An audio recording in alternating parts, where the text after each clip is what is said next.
afternoon, everyone. It is January 15th, 2023. It is Sunday. The 2022 college football season is a wrap. James, how are you doing today, bud? Any better be a crime?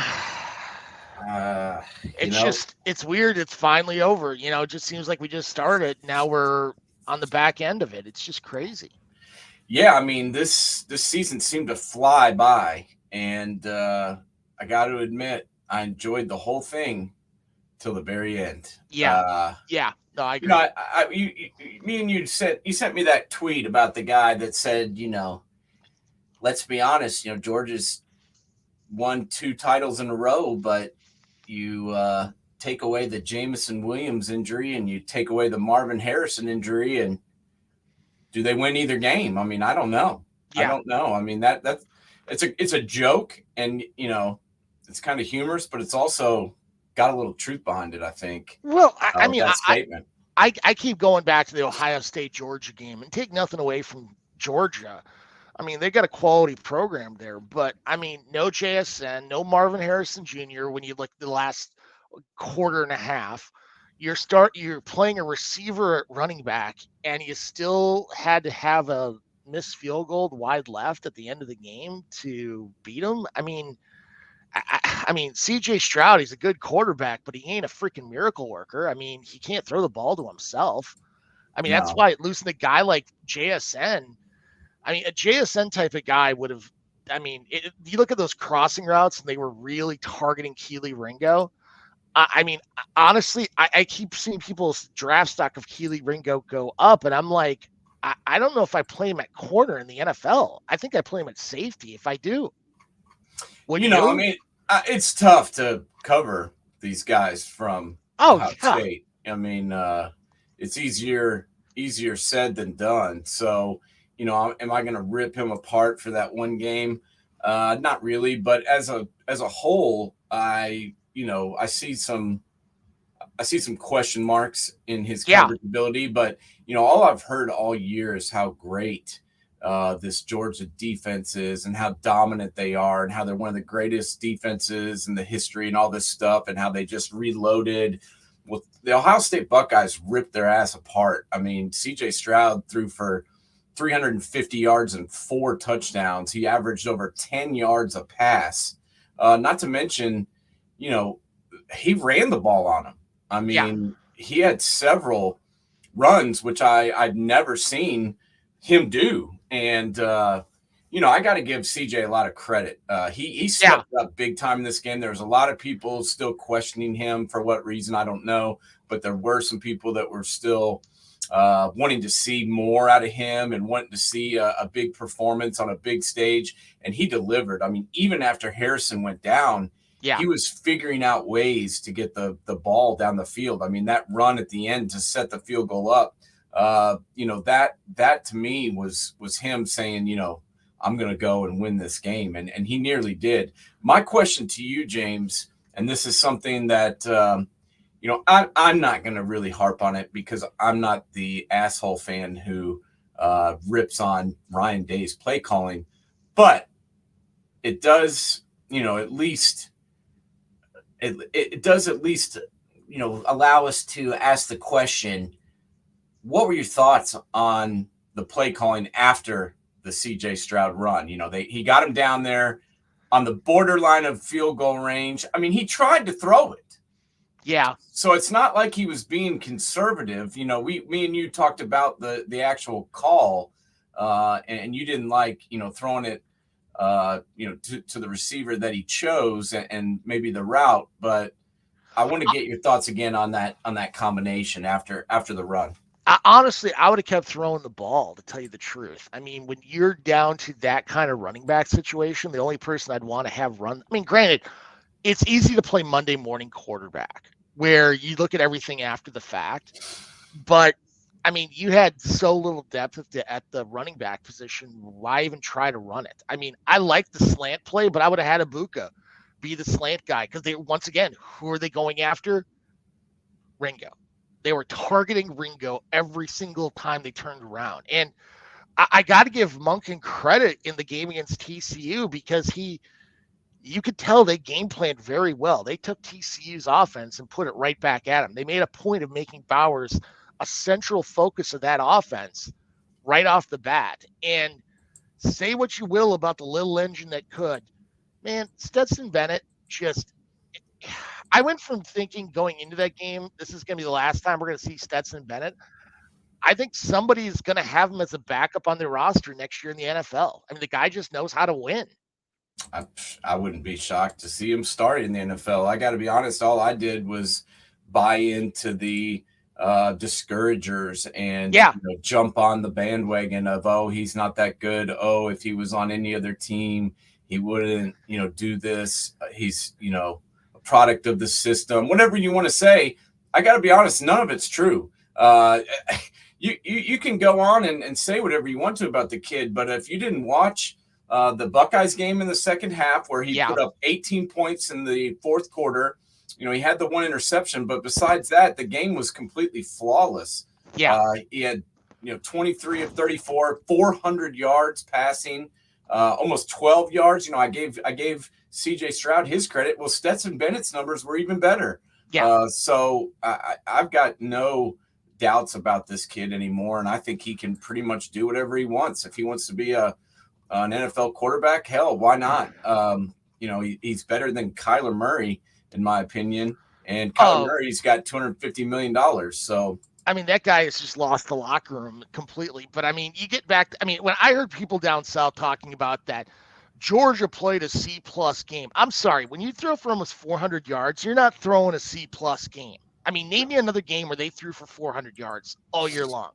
I didn't see one. They played great. They played great. And then the the championship game, he did what he had to do. I mean, the numbers weren't gaudy, but that's just because they dominated so much. I mean, it was like it was perfect football. I mean, he did exactly what he was supposed to do. He threw 4 touchdowns. I mean, everything they did was unbelievable. And like you said, Brock Bowers was the big difference in this game. I mean, the reason Georgia blew them out was because they got started early and often throwing the ball to number 19 and 7 catches for 152 yards, 22 yards a catch for a tight end. I mean, this guy was the best player on the football field.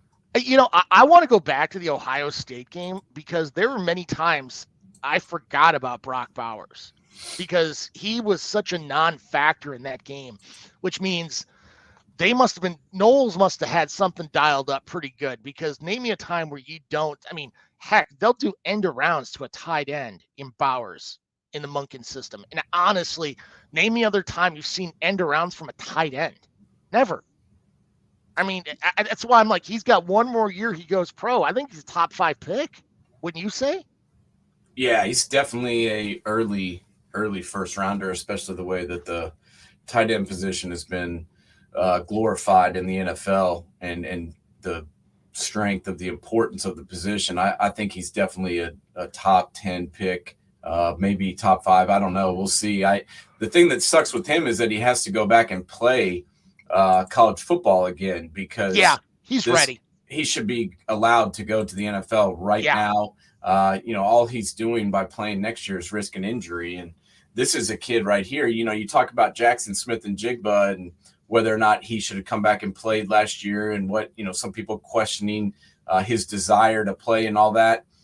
Well, if Brock Bowers decided to sit out next year, I would have no problem with it. It was funny you mentioned that because I never even thought about that until literally just before you brought that up, and I was thinking the same damn thing. If he came out next year and said, "I've hired, an agent, I've decided to work out on my own. I'll be in the draft, next season, but I'm not going to risk injury," I would sit there and go, okay, I have no problem with this because all he can do by playing this year is hurt his stock or get injured and completely kill himself. He's done so much and shown me, so much of his game that I'm ready to put him at the next level. And I don't need to really see anything else from him. Oh God, no. There is no more upside. I mean, you've seen enough film on this kid to know, he was the focal point of that offense, plain and simple. I mean, there's no ifs, ands, or buts about it, much like Jalen Carter was the focal point of that defense. So, Yeah, no, he was legit. And I got to ask you, I've got my thoughts, but I want to get your thoughts on what exactly happened to TCU. I'll just throw mine out there real quick. I think they got worn out. You think about their team down the stretch. They played a tough game against was it Kansas State? yeah. Where they lost in the championship game, correct? Yeah. The 31-28. That was a hard fought game. Remember how Max Dugan at the end of the game was like laying on the ground and had to be helped off the field because he was so exhausted. And then they came back and played another game and beat Michigan 51-45 in a thriller. And to me, and correct me if I'm wrong here, but it just looked to me like they were just done. They were physically, emotionally spent. They were drained, and they looked to me like they just had nothing left. Yeah, I mean, honestly, I looked at that game, and I saw serious problems with their defensive personnel running a 3-3-5 against the 12 personnel that Georgia's going to run with both Washington and Bowers at tight end. I think if Washington didn't play, I think we'd be having a little bit different conversation, but I still think Georgia wins big. But I mean, heck, you go back to it. What does Michigan do really well? They run 12 personnel, but you lost Eric All, the All-American tight end, to a back injury, and then Schooner gets hurt on the first drive. So all you had was Loveland left, and they had to bail out on their 12 personnel. And I mean, granted, I will be the first to say it. The Georgia's tight end personnel versus Michigan is far superior between Washington, Gilbert, and Bowers versus those three. But I mean, it was just they didn't have the personnel to match up with them. And once they got down, it was over. I mean, they choked them out quick. And you could tell TCU just didn't want to be there halfway through the second quarter. They just wanted the game over. After it was 33-7, it kind of looked to me like they quit. To be honest with you. And I give, he was my coach of the year and should be everybody's coach of the year. So I'm not saying it's necessarily the coach's fault, but it looked to me like the players completely and utterly quit. Yeah. I mean, after it hit 33-7. I mean, no Kendry Miller. You had to play Deer Mercado exclusively at running back. Who, I mean, let's be honest, Miller is a hell of a running back. They shut down Quentin Johnston really quick. I mean, they took basically Georgia took TCU and put it back at them. They were running up tempo, which Georgia does not really do. Yeah, Quentin Johnson, who finished the season with over 1,000 yards, 6'4", 215. He had one catch for 3 yards. Yeah, one catch for 3 yards, and that's pretty tough to do. How did they shut down this offense that's been able to score points all year? I mean, Georgia's defense couldn't really stop Ohio State all day, yet, they completely shut down. Except for that one drive, TCU could do nothing. Well, I mean, even on that one, it was a busted coverage when they got that 60-yard pass. Honestly, having no Miller there really hurt them because they really rely on that running game to set up the passing plays. And Miller was really an underrated running back all year long. I mean, unless you lived we're watching Big 12 football pretty exclusively, his name wasn't being brought up in the same category of Bijan Robinson. And let's be honest, you look at the numbers, he was pretty damn similar to Bijan Robinson. So, yeah, and this offense really, if you go back and look at the season that TCU had, they scored. I mean, the only game that they scored under 20 points was when they beat Texas. 17-10. And that was a game where, they kind of had the lead and it seemed to me like they pretty much took the foot off the gas and just were trying to run the clock out and play keep away and that type of thing. But other than that game, there really wasn't another one. I mean, the Baylor game where they won 29-28, that was the only other game they were even in the 20s. Yeah. So to me, it was just kind of shocking to see them not be able to do anything. And I think that was where you saw how good Georgia's defense was. You watched the Ohio State game, and like I mentioned before, I was ripping on their defense. I was just saying that they didn't play great in that game, and they got exposed. They really played poorly. I mean, yeah. And it wasn't that they're not good. It was that good. Ohio State's offense is good, and that Ryan Day had a great game plan, and really took it to him. But this Georgia defense rebounded tenfold in that national championship game. I mean, you look at that Ohio State offense, you're going to see 2 tackles, a center, a quarterback, a receiver, all get drafted probably in the first 3 rounds, with the majority of them being in the first 2. Well, and, why don't we go ahead and start talking about that, because that was kind of where we were going to go next. And you're right. The Buckeyes have already had several players declaring for the draft. As you mentioned, both tackles, Paris Johnson Jr., who I think is a first round draft pick. He didn't allow a sack all season long. I see Paris Johnson going early. The other tackle, DeJuan Jones, he's going. He will probably be, first or second round pick. I mean, the guy's 6'8", 360 pounds. I mean, there's no doubt that he's going to get drafted in the first round, I think, too. And then as you said, the center is going as well.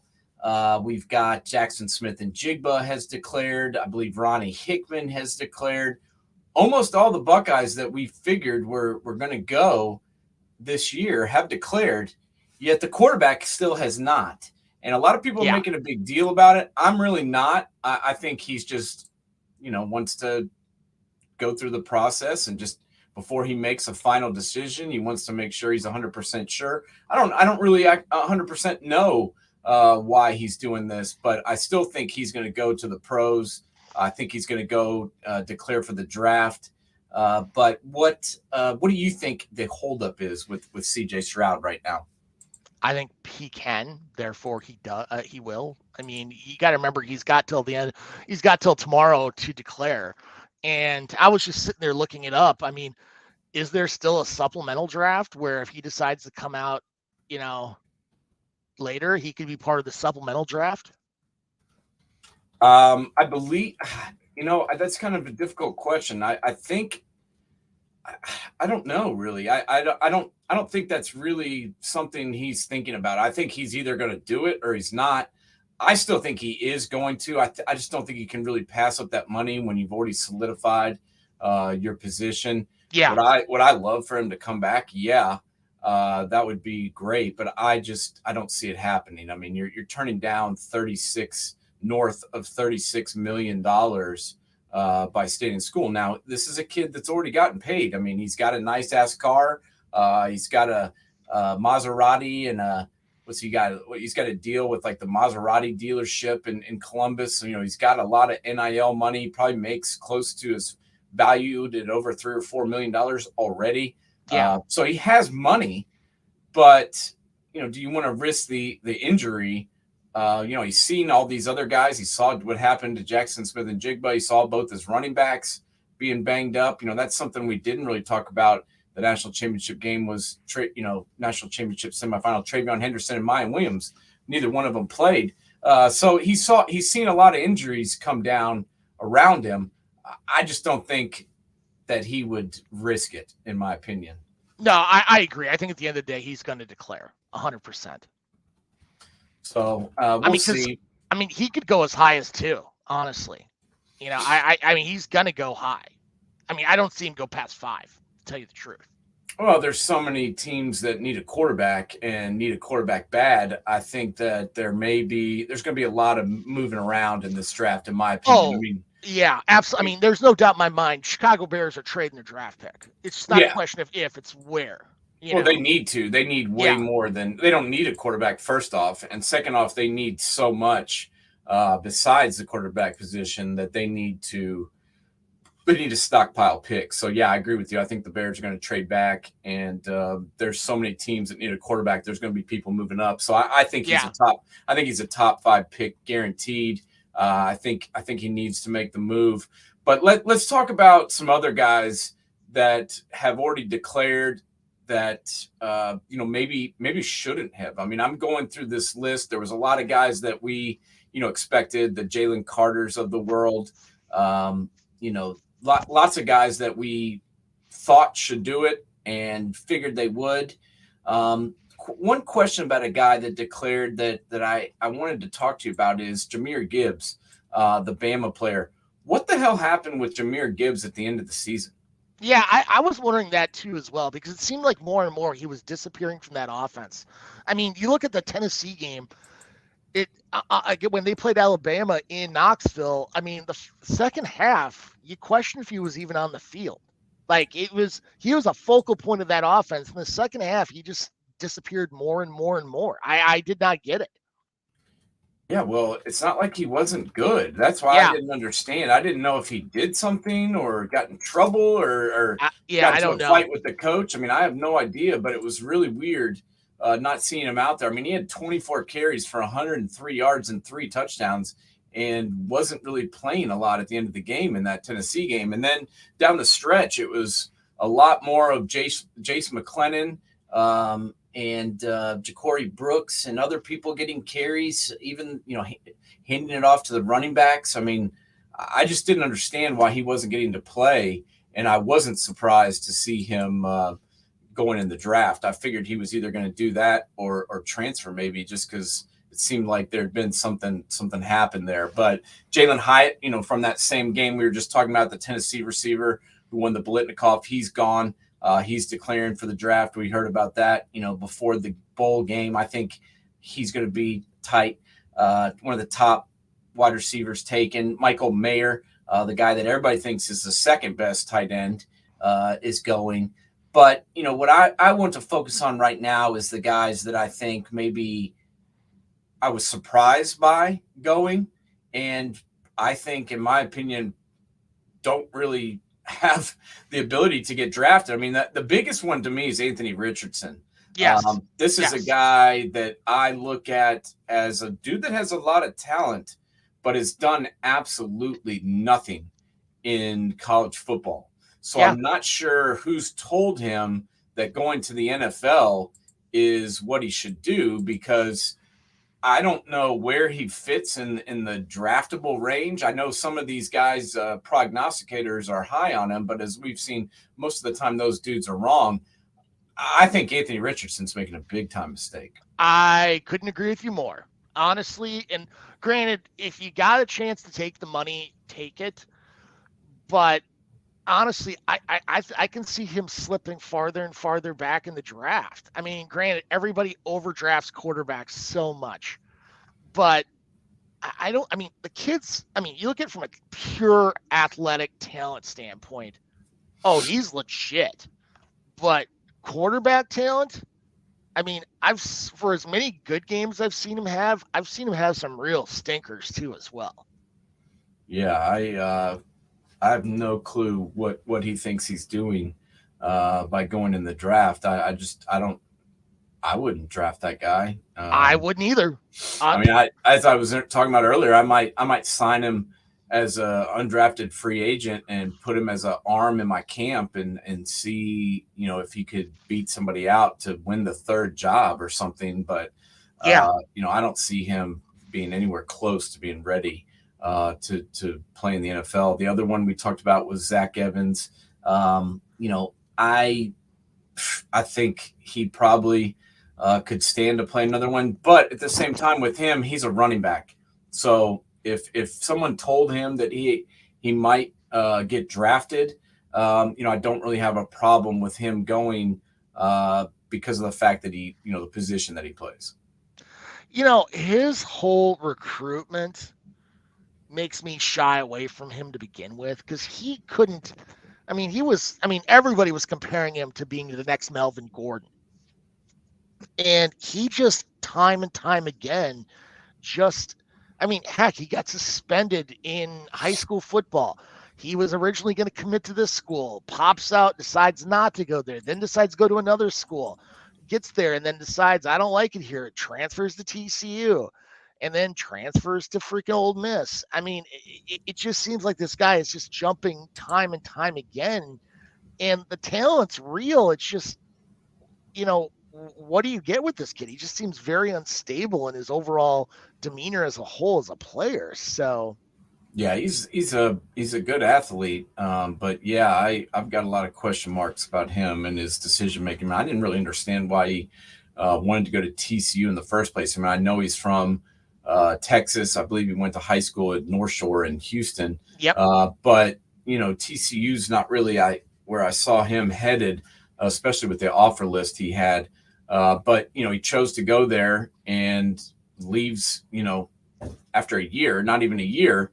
And then he's at Ole Miss. So I don't know. I mean, he had a decent season at Ole Miss. I mean, you talked about he eclipsed 900 yards rushing. He had, I think, about 8 or 9 touchdowns. So he had some production, and that's why I don't really have a problem with him declaring for the draft. It might be the best place for him, honestly. But I do think the Texas A&M running back, that's the guy I would, the Pittsburgh running back. Oh, 100%.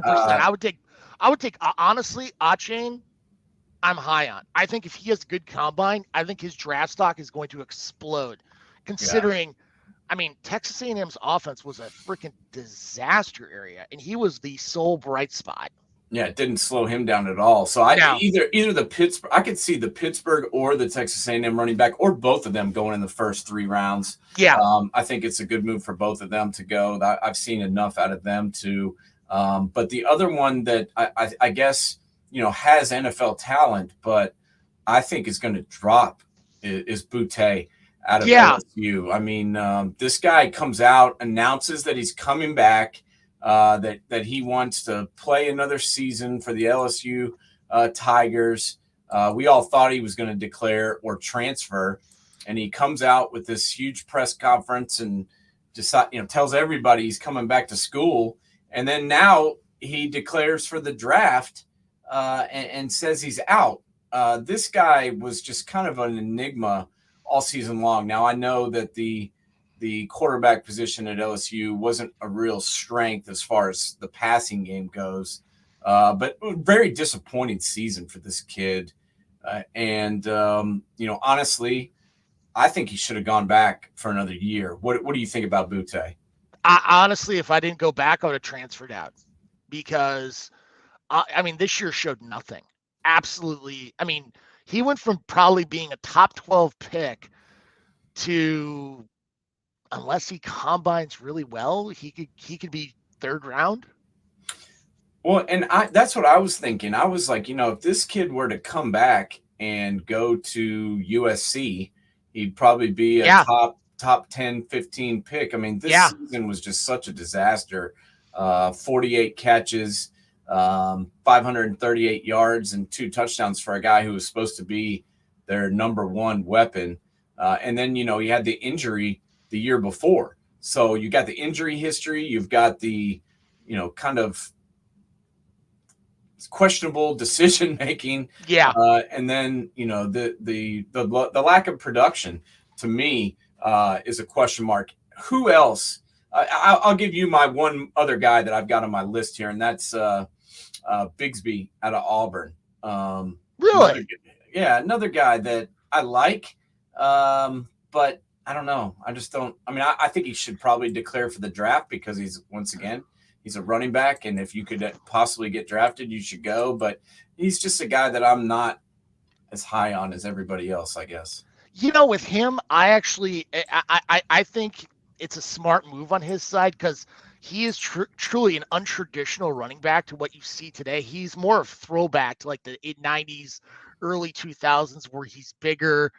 But I mean, his shelf life in the NFL is going to be a lot smaller too, as well. I could see how, would it be better for him to come back? Absolutely. I think it would improve his draft stock, but I could see him going out. There's 3 guys I've got on my list that you haven't talked about yet. 1 or 2 are from the same school, and that is the receiver Sam Jones and Bryce Ford Wheaton from West Virginia. I mean, truly very athletic players, but questionable hands. I mean, I've never seen so many times where they were just simple drop balls that they had. But I mean, from a pure athletic standpoint, absolutely. But, you know, you can run a 4.40, but if you can't catch something, what good are you as a receiver? And another guy is Raheem Jarrett out of Maryland. I look at him and I'm like, athletically, absolutely, this kid's the real deal. But I mean, he can't stay on the field and be healthy at all. I mean, the best comparison is a kid that went to the same school from an athletic standpoint is Stephon Diggs. I mean, Stephon Diggs was hurt constantly at Maryland.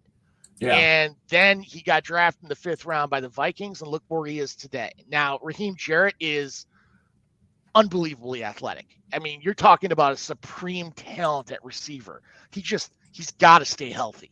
And I think him staying back for another year could have helped him out a little bit more. But I mean, if he wants to go, he's got to go. Yeah, I think with him, I think the injuries played a part in it. I think that's one of the reasons he decided to declare was, he hasn't been able to stay healthy. I think he's worried if he went back for another year, he would get hurt again, possibly. And he just wants to cash out on his success, and his talent. I guess more, it's kind of about his ceiling, I think, is what will draw people to him. And there's been a lack of consistency with him staying healthy and consistency with him putting up numbers. But, the athleticism is there. And I kind of understand it just from the sense of he has been hurt a lot. So I think he wants to go and get it while he can. But, once again, 471 yards and 3 touchdowns. Yeah. Not a great game. And I know he was hurt, but he still played in 11 games. And it's not like their quarterback sucked. The quarterback had some good games. Tua's kid brother was legit. I mean, Yeah. I think people need to talk about him more and more. Is there anybody in here on this list that intrigues you as far as them declaring that they could go higher than people think they will?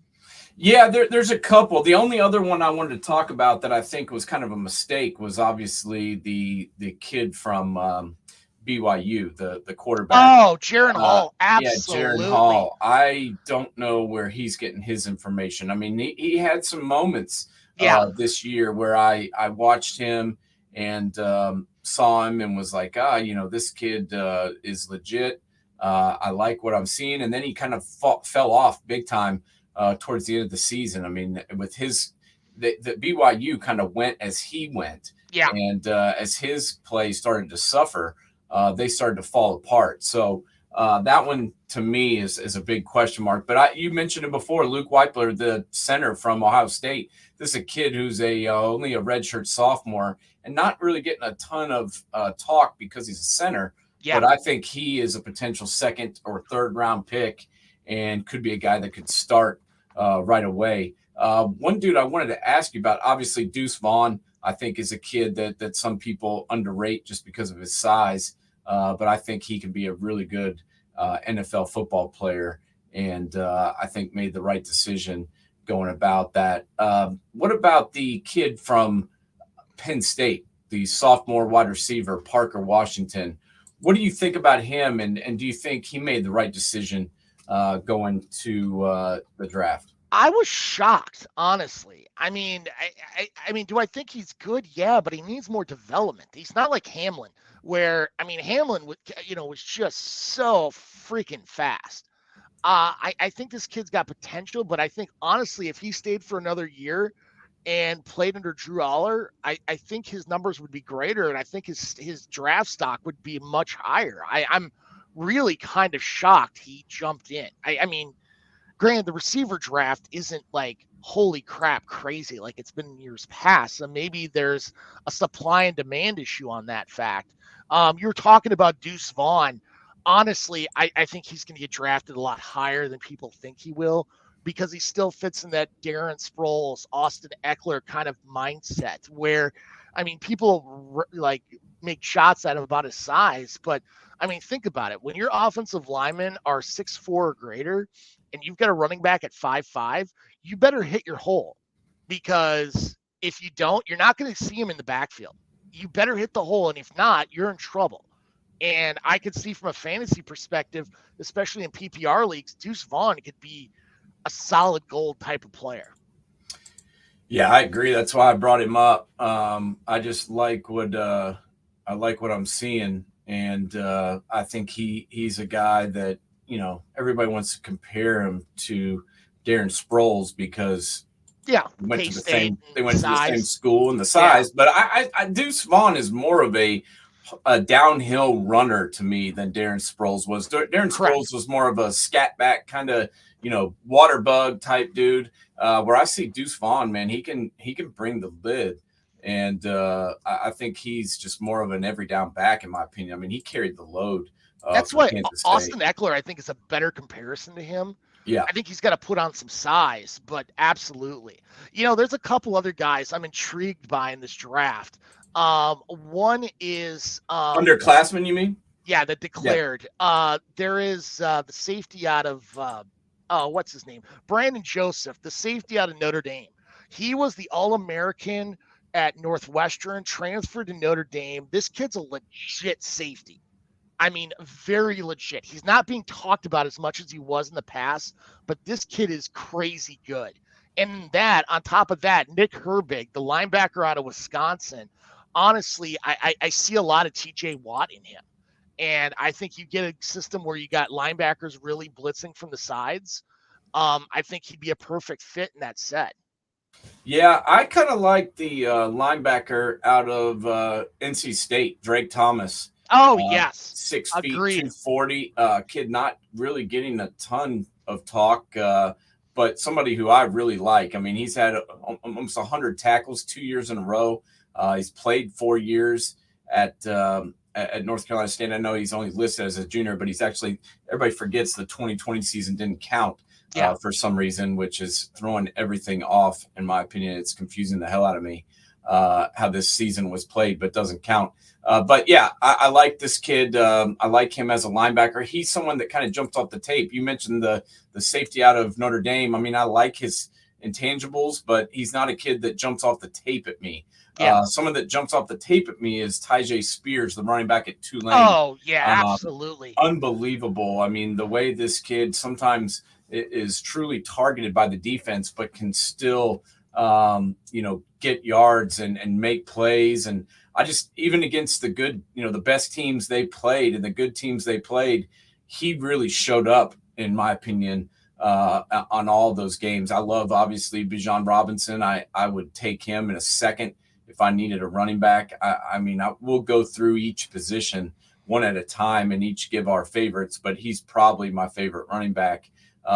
Some guys that I think are really good to talk about. Obviously, I like Joey Porter, the junior. Yeah. I think he's got everything you need from the corner position. I would feel comfortable taking him as one of my first picks in the first or second round, honestly. And some people don't have him projected that high, but I like him. What do you think about Eli Ricks, the LSU transfer to Alabama kid who's now coming out? Are you high on him? I'm not high on him. I think he's one of those guys. I think his workouts are going to dictate a lot of what's going to happen. Do I think he's good? Yeah, but do I think he is one of those outstanding corners that you've seen out of the SEC as of late, like a Patrick Surtain? No. Or Diggs' kid brother that's plays for the Cowboys. I don't think he's got that kind of skill. But it'll be interesting to see how he not only interviews, but how he works out during when you're getting up to the draft. Yeah, and one more guy that I want to talk to you about before we move on to a different topic is the only other quarterback that we haven't talked about, and that is the Stanford kid. Oh, Tanner McKee? Tanner McKee. Yeah. 2,900 yards, 13 touchdowns, 8 interceptions. Let's be honest, a horrible season, which got their coach who's been there for 20 years pretty much forced to resign. Is this a kid that you see as a high draft pick? I do.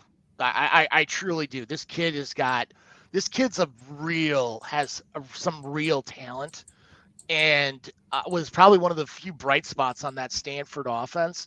Plus, I mean, they run a pro style offense. So really him coming in and understanding progressions, he'll be farther along, kind of like you saw with Dylan Mills this year for the Houston Texans, who, started a majority of the season, even though he, was a rookie quarterback. I mean, cerebrally, this kid's got it. It's just Who? I'm talking about Tanner McKee. No, you're talking about Davis Mills? Davis Mills. I say Dylan Mills, Yeah. Davis Mills. Davis. Yeah, no, he wasn't a rookie though. This was his second year now. Okay, yeah. Tanner McKee's been there 2 years now. Yeah, sorry, my fault. Yeah, no. I don't know. I kind of see Davis Mills as far as a guy who, I mean, they don't have similar games, but I just think he's kind of overrated. He's not my favorite kid in this draft is my only thing. And everybody talked about how they liked Davis Mills and thought he was so great, and Houston stuck with him. And I don't know. I'm just not high on either one of those kids. Yeah, and for some reason. Who else did Houston have? I mean, Houston was a dumb. Oh no, they're terrible. They're terrible, but you can't. It's kind of hard to make a diamond out of coal. It's got to take a lot of. No. It's tough to see what he's got being on that team. There's no doubt, but I just think both of those. I'm just saying I think both of them are overvalued. Do I think Tanner McKee is a first-round draft choice? No, but would I take him ahead of a Will Levis or Anthony Richardson? Hell yeah, in a heartbeat. I like him more than those guys. Yes. Yeah, I mean, honestly, I think Tanner McKee is probably in that third round area where he's really third round. I think he's going to have a very good combine. Yes, I do. Third round. Wow, that's okay. I like it. That's a little bit higher than I've got him, but yeah, if somebody needs quarterbacks, that which a lot of teams do, that can, once they start going, people have to make their moves. So three guys actually that I really like, of course, that everybody does. Will Anderson Jr. I love that kid. I think he might be the first pick taken, despite some people feeling like he dropped off a little bit this year. I just think he was targeted more, and protections were rolled to him more, as they should be. I've got no question marks about him. And then obviously both the Clemson boys, Miles Murphy and Breezy. I've loved both of them since their freshman year. So they definitely should come out, because I would take them on any of those three guys on my team in a second. But let's talk about the transfers here. We've gotten some guys that have made decisions and found new homes. Probably the biggest one that happened since we last talked was, Hartman finalizing the Notre Dame deal. We figured that was going to happen. What did you think about him deciding to jump ship from Wake Forest? And what do you think about him playing for Notre Dame? I want to give my take first off. I know he had some medical things this year, but I got to be honest, when I saw him on the field, I wasn't as impressed as I was last year. Do you think it was due to the medical? It could be. I mean, maybe Dave Clawson just wants to move on too as well. I mean, the problem I have with him at Notre Dame is, yeah, he's a good quarterback, but once again, Notre Dame doesn't have receivers to throw to. And now Michael Mayer's gone. So was he going to throw to himself? I mean, I don't understand what the thought process is there. But does he upgrade the position, in your opinion? Oh, hell yeah. I mean, that bar is pretty low, but yeah, I think he upgrades it? Yes.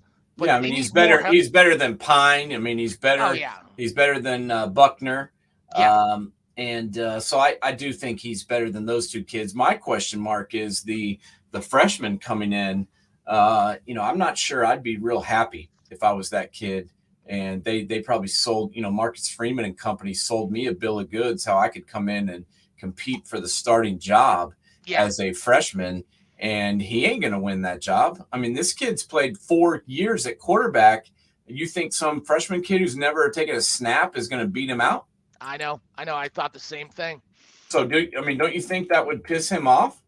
Well, not only that, you're bringing Lloyd Carr's grandson in next year too, as well, or like not, in 2024.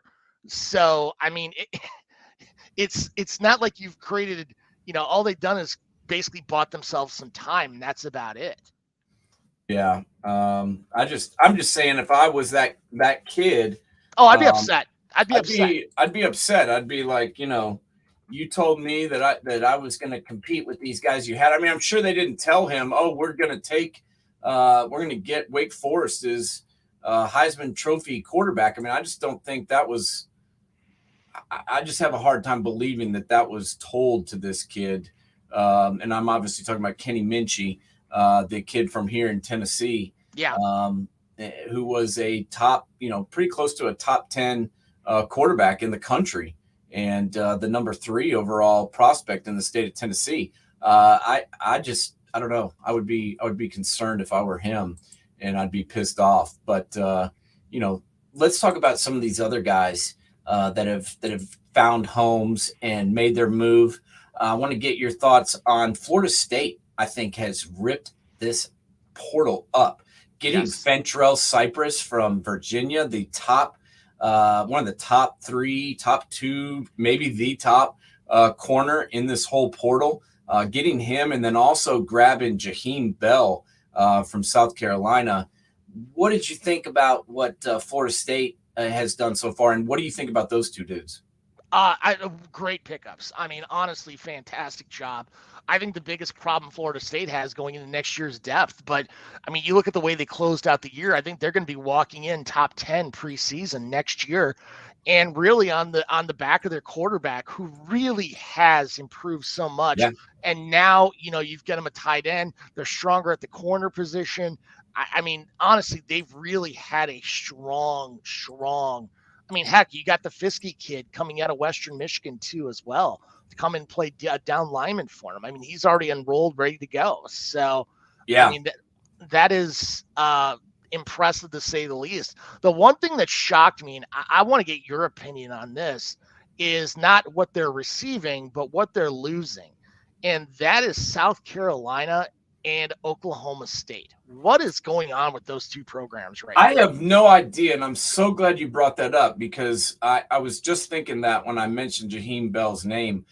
South Carolina had a big year and finished the season so strong, beating 2 top 5 teams 2 weeks in a row, knocking off destroying Tennessee down in Columbia, and then beating their nemesis, Clemson. And what happens? There's a mass exodus. Jaheim Bell, who I already mentioned, who's the number 8 overall player in the portal. Then they also had the number 9 overall player in the portal, and Jordan Birch, who was one of their top recruits of all time. 5-star, number 2 overall D tackle, number 1 player in the state of South Carolina. Hell, he's from Columbia. How do you let the kid from Columbia go? I'm just so confused. And that's not where it ends. I mean, I'm trying to think. Corey Rucker, Mario Anderson, Trey Knox, Marshawn Lloyd, the running back from South Carolina, who's now at USC. I just don't understand what's happening. Why do you think all these guys are taking off out of there? Honestly, when you're sitting there thinking, I mean, maybe is a lot of these kids were Will Muschamp recruits. And now they stuck around for the coaching change. I know. That's what doesn't make any sense. I honestly do not understand it at all. Like, it makes zero sense to me. I mean, they've lost 13 guys, 13 off a team that went 8-5. Yeah. And played a good bowl game against Notre Dame, was ahead. I mean, I'm just very confused by that. And then also, Oklahoma State, that's a team that usually keeps their players around. And I'm kind of shocked about that. It's not like they have instability at the coaching position. What do you think about what's going on with Oklahoma State? Why do you think they're losing dudes? I cannot figure it out if my life depended on it. I mean, the one name that really kind of shocks me they lost out on was Bryson Green. His brother played for the Gophers and then transferred to Houston. He and his twin brother both played for Oklahoma State, and now Bryson's moving on to Wisconsin in a much more retooled, high-powered offense. And I think, honestly, that's a huge move for the Badgers, like gigantic. This kid is a very good talent. Yeah, and the Badgers also picked up a bunch of recruits this last 2 weeks. They got Tanner Mordecai, the quarterback out of SMU. Lot of good things happening up there in Badger country. Another kid that I want to talk to you about from the portal that's made a move. Obviously, a lot of guys have already decided on where they're going, and that's at the quarterback position. Devin Leary, the kid from NC State who got injured this season, really did not go as well as planned, but he's going to Kentucky. And it's weird because he kind of reminds me a little bit of Will Levis for some reason. What do you think about that move? I'm not saying in a bad way. I'm just saying in just the way they play. I don't know why. Style, demeanor. No, Yes. It's funny you mentioned that because when that happened, I kind of started laughing, thinking the exact same thing. Okay, yeah. Good. I thought I was crazy for a second. No, you're spot on. You're spot on. I mean, don't get me wrong. Do I like Leary more than I like Levis? Yeah, but I mean, at the end of the day, Kentucky's going to upgrade that offensive line situation, which was not good this year. I mean, it was freaking bad. Yeah, no, it was a struggle. They struggled to run the ball. They struggled to pass protect. It was a struggle for the whole team down the stretch. But I think that's a good move for them. Picking up Devin Leary. I mean, I think that upgrades their quarterback position tenfold, and he's the immediate starter without a doubt. I also liked the move of Hudson Card, the quarterback at Texas, who transferred to Purdue. I think that was a great move for this young man. What did you think about his choice? Spot on. I'm in 100% agreement with you. I mean, that was the worry when they hired Ryan Walters, what they would do. And honestly, I've been very impressed what is happening at Purdue football right now and people that they've brought in. I mean, they're going to still keep that tradition that Purdue has had it offensively. Really good hires overall. I mean, it's going to be interesting to see how they retool because they lost a lot of good quality there. They don't have the receiver depth that they once did. But bringing a guy like Hudson Card is a real coup for Ryan Walters on this new staff. Yeah, I agree. We talked already about Lloyd going to USC. I mean, they're hitting the portal hard. Again, they got the wide receiver out of Arizona. They got the corner, Roland Wallace from Arizona. This is just Anthony Lucas, the D lineman out of A&M. USC is just real portal heavy these past 2 years, and they seem to be doing it again. Who else has stuck out to you in the last couple of weeks that we haven't talked about before that's made a move? I think my last one that I was going to talk about was Dominique Lovett, the wide receiver that went from Missouri to Georgia. Yeah. Who else sticks out to you? Georgia got somebody else too as well that I was pretty impressed with because Georgia, I mean, outside of JT, they didn't take anybody last year. Yeah, I mean, no one. The year before they had JT Daniels, and they had who was that corner from Clemson that Clemson kind of rolled off that went pro. Yeah, I mean, other than that, I mean, Georgia, Kendrick, I think that's it. Yeah. I think they've really upgraded. They're finding if they're using it like free agency, they're finding places that fit guys. I think people are going to be afraid to do wholesale changes unless you're a new coach coming in like a Lincoln Riley to do wholesale changes after what we saw from Michigan State last year. I mean, they were just not good. I mean, it's not like you can plug and play and these guys can all come together. You just roll the football out there. They still got to be able to live in that locker room, which they spend 95% of their time in. They got to get along. And I think that was a big problem, not only there, but I mean, heck, look at Texas A&M.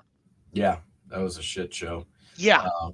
There's no doubt. But they also, Georgia, speaking about, also picked up the wide receiver from Mississippi State, Ra Thomas. That's who I was thinking of, Ra Thomas. That was another big pickup. So, yeah, they've used it. And, they got no one last year. And same thing with, the Buckeyes haven't really used the portal that much. They got McAllister, came with Jim Knowles from Oklahoma State. And the kid from Arizona State, neither one of them really were, huge contributors. But McAllister played and started, and we got the one game at running back for the kid out of Arizona State. But they did pick up Jahad Carter out of Syracuse, who I think is a huge pickup for the Buckeyes. I mean, I think this kid's an upgrade over Ronnie Hickman, honestly. Agreed, 100% agreed. I think he was really under. I mean, people didn't talk about Jahad Carter as much as they should have this year. He was really vital on that Syracuse defense.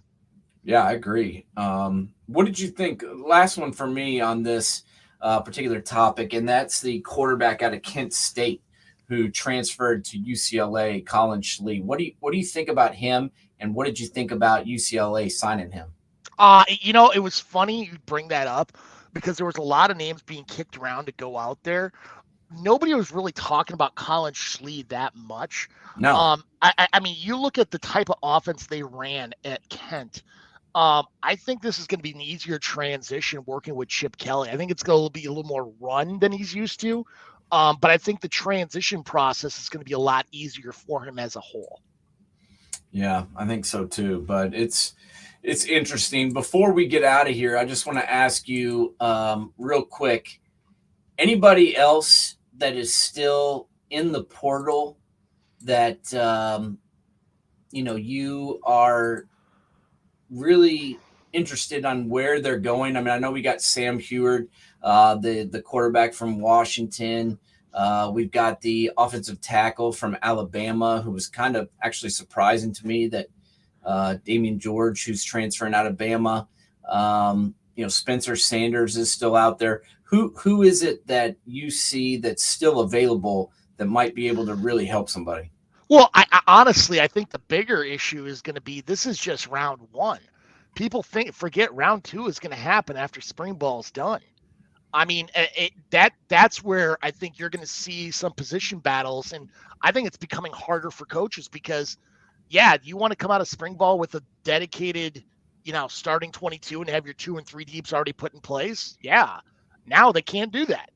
Yeah, they got to hold on to that damn thing till heck, maybe part of the season, and it's hard to prepare for a year when, heck, at the drop of a dime, you could see somebody jump out and go to the portal.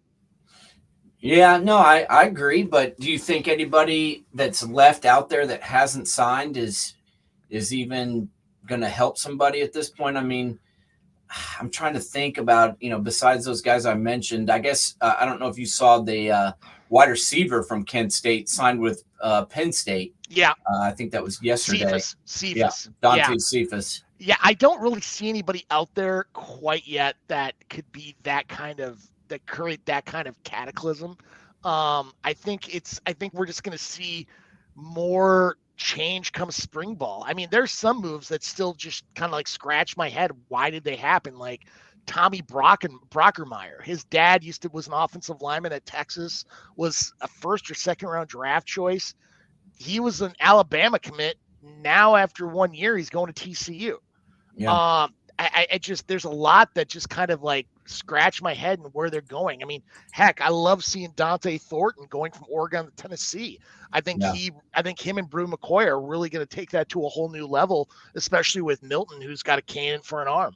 Yeah, no, I'm glad you brought that up because I completely forgot about that. But I thought that was a really good move, both for Tennessee and for Thornton. I think he's a kid that will benefit from Josh Heupel's offense. So yeah, we'll see what happens there. But I do think that was a good move for both parties involved. What else, man? 2022 is done and over with. What did we miss? What did we not talk about? Honestly, I think we've hit it all. And now we got to start talking about next year. And I think you'd be foolish not to put Georgia number 1 preseason looking at their schedule next year. I mean, my God. I mean, it's pretty freaking easy. Their schedule is so ridiculous. I mean, how they do not get criticized for that out of conference schedule baffles me. I don't get it. I mean, their best non-conference game is at home against UAB. Yeah. I mean, that's kind of what I'm talking about. I don't understand how no one cares. To me, it's just brutally easy schedule. I mean, besides the Tennessee game on the road, Yeah. I don't really even see them having a possibility of losing any of those games. And that's without even knowing who the quarterback's going to be. Maybe Ole Miss. Maybe. I just honestly, I look at that schedule and I look at 2 games, and that's the entire year because, I mean, they're going to run through everybody else. I mean, Ole Miss at Sanford Stadium, and they got to go to Neyland. Otherwise, mark them down now because I don't see anybody beating them in that schedule. Yeah, no, and it's not like going to the Grove in Oxford is like the hardest place in the world to play. Yeah. I think they'll be able to handle that one. So, yeah, I mean they're the obvious favorite. The Buckeyes are going to have some question marks, especially at the quarterback position. We're gonna be watching that, and that's one of the things we'll talk about in the upcoming weeks is the the upcoming quarterback battles that'll exist. That's always one of our favorite things to discuss. Is which battles are where and who we think will win them. We've got the Senior Bowl coming around just a couple of weeks. We got the Combine coming up. We'll have pro days getting started. We got a whole slew of things about to happen. What about the high school All-American games? Anything stick out from that you saw? I really didn't pay much attention to it because I've been just so dialed into college football as a whole. I think it's going to be interesting to see. I think you're going to see more and more kids getting in early than you've ever seen before. They want to get that experience, get that spring ball practice in, because to get their clock running as quickly as possible. Yeah, I agree. I think it's a smart move for them. Yeah, and I think it only helps get them up and rolling. I just. I keep seeing more and more of this CJ Stroud's coming back stuff, and I just don't believe it. I don't buy it. I don't buy it at all, and I don't understand why people are throwing it up on social media like they are. I don't see there's any way that he comes back, but I hope they're right. I just hope he makes the best decision for himself. If he decides to come back, God bless him. I personally, if I were him, I wouldn't. No, I wouldn't either, but I think he should do whatever the hell he wants to do. Yeah, absolutely. That's the thing, is that at some point we are going to see somebody stay because one of these schools is going to have their collective open up the checkbook and just be like, listen, we need this guy next year.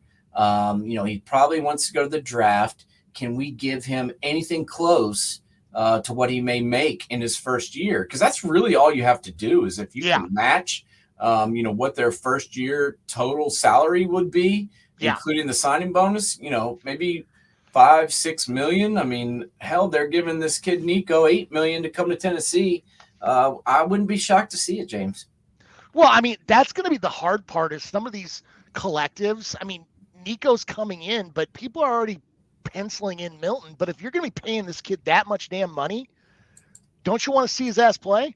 No, and he's already here. He practiced with the team, and that's something that's really I didn't even realize was happening. But some of these kids are coming and practicing with the teams now because they're allowed to before the bowl games. Yeah, they're not allowed to play, but they were Nico practiced with the team prior to the Orange Bowl, and then was on the sideline at the game, and that just seems weird to me. But whatever. I mean, to each his own. I guess they were enrolling in January, but they didn't enroll yet. I don't know how that works. What if he gets hurt at practice? I don't know. It's kind of strange, but I think I agree with you. I think that's going to be very interesting to see. I mean, Milton won the MVP of the Orange Bowl. He beat Vandy 56-0. I don't see how you can go and put some kid who's never thrown a pass in over another guy who's been playing college football for 5 years. Yeah, no, I agree with you 100%. So we'll have to keep our eye on that. Maybe I'll have to go over to practice some and see what the hell's going on, because I want to see how many reps each one of them's getting, and whether they're going to give each one a 50% chance to be the starter. Yeah. So we'll see, but we got a lot to talk about coming up. Obviously, the draft, the Combine, the Senior Bowl. everything that goes on with that. Honestly, I love college football more than anything, but I love the Senior Bowl and the Combine and the draft very close to as much. Yeah. So Well, I mean, you get to finally see these guys get more than a few reps against each other. I mean, now you get to see a lot more in detail where guys that you don't get to see as much really bug out. Like guys like the Penning kid that from Northern Iowa last year we talked about quite a bit. The Zion Johnson who ended up from Boston College who ended up playing for the San Diego Chargers. I mean, a lot of guys we talked about. I mean, heck, Christian Watson. I mean, his stock is only going to get better. The way he closed the year for the Packers, I think this kid's got the sky's the limit of where he could go. The Chargers. What the hell was that? I knew it was going to happen. I just felt like it. I'm like, they're up 27-0 and they can't get a first down. I'm like, this just doesn't look good to me. I'm like, they're missing 3 offensive tackles. I don't know. Something's going on in football now when you have a 30-point lead and you can't win. That to me is showing you that the rules are all, bent on the offense's favor right there. Well, the thing that impressed me the most is Trevor Lawrence just never gave up. No, that's true. That's true. I was really impressed with how that guy just dug deep and brought them back. I mean, it's a tale of two halves. I mean, he was horrible in the first half, and he closed it with that touchdown to Evan Ingram, and then in the second half, he lit it up. So kudos to him. But I think this is more on the Chargers coaching staff than it is on the Jaguars. I mean, I was a defender of this dude because I was like, everybody wants to see him fired. I don't understand it. He took the team to the playoffs. He's had mucho injuries. He's been able to figure out ways to win without, Bosa, without Khalil Mack, without Derwin James, without, J.C. Jackson. That just goes on and on and on. Both the receivers were down. I'm like, they kept winning. I just don't understand how you could fire him. Guess what? I don't defend him anymore. You lose that game and you blow that lead, you should get fired. That's embarrassing. Yeah. No, absolutely. Absolutely. Embarrassing. I mean, quite frankly, I turned it off at the half because I'm like, this is just going to be a shit show. And then all of a sudden I kept getting freaking alerts saying I should be watching the game. And I'm like, what the hell just happened? So I'm like trying to play catch up in the second half. And I'm like, this could be the coming out party of Trevor Lawrence in his NFL career. Just imagine when he gets more talent on the specialty positions. No, that's a huge point. I mean, did they upgrade what they had the year before? Yes. Oh, yeah. But I'm still looking at it like, God, he's doing this with Marvin Jones and Zay Jones, the Jones brothers. I mean, what if he actually got Christian Kirk, who, everybody made fun of the Jaguars for signing him for $83 million. Well, hell, he's got over 1,000 yards and like 8 to 10 touchdowns. I mean, he almost looks like he's worth $83 million out there. So Trevor Lawrence is making him look good. The guy who I think doesn't get nearly the credit he deserves, but kind of fits in that Hunter Renfrow category of the good slot guy is Evan Ingram, who really never got a chance to show himself up in New York. But I mean, he's not really a blocking tight end. He's kind of like a JV version of Shannon Sharp, where you line him up at the slot, he creates big mismatches, and he's got incredible hands and speed. But he's not going to be a blocking guy, a guy you want on the line of scrimmage that can get a good chip off or help run block downfield. He's a wide receiver. The only reason they don't reclassify his position is they don't want to pay him wide receiver money. And in New York, he had some chances. He just couldn't catch the damn ball. So he's gotten a little better. But he was always hurt there too, as well. I mean, and he was always dropping it. They would throw it off his damn chest, time and time again. But he's definitely improved, and I think that's Trevor Lawrence making all these guys look better. And then Travis Etienne, who didn't even play last year. I know. It's like having another first round draft pick added to your draft class from this year because he wasn't there last year. So. We'll talk about the guys we think are going to break out and have big seasons. We talked about the juniors today. but we'll talk about the rest of the underclassmen, excuse me, because most of them are sophomores. But we'll talk about the rest of the seniors and the other guys that we think are going to go in the draft, and we'll break it down by position like we always do, and give our analysis of our favorite dudes at each position on offense and defense. So, all right, go watch some NFL, man, because college football is over. All right, man. All right, keep them Talk up, to you. and we'll talk to you next week. All right, man. Later. All right.